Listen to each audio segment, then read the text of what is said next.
សួរសៀវភីងមានថ្ងៃនេះគឺជាកម្មពីរបស់អ្នកហើយប្រសិនបើខ្ញុំជាអ្នកខ្ញុំនឹងប្រញាប់ស្លាប់ឲ្យបានទៅកុំឲ្យរស់នៅរោងទុកបែបនេះ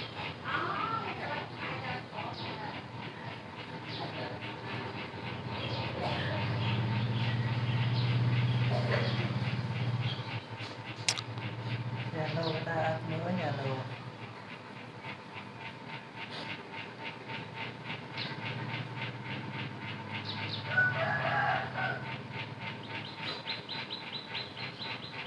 អានីងអើយកាលពីមុនខ្ញុំពិតជាខុសចំពោះអ្នកណាស់មានតែអ្នកទេដែលស្មោះត្រង់នឹងខ្ញុំដឹងថាពីមុនខ្ញុំមិនល្អដាក់អ្នកទេអ្នកស្អប់ខ្ញុំតែលើខ្ញុំបាត់បង់ជើងខាងហើយពួកយើងចាត់ទុកថាស្មើគ្នាទៅចុះឥឡូវទៅខ្ញុំដឹងសូម្បីតែកូនប្រុសខ្លួនឯងក៏ពឹងមិនបានដែរខ្ញុំមិនហ៊ានប្រាប់គាត់ទេ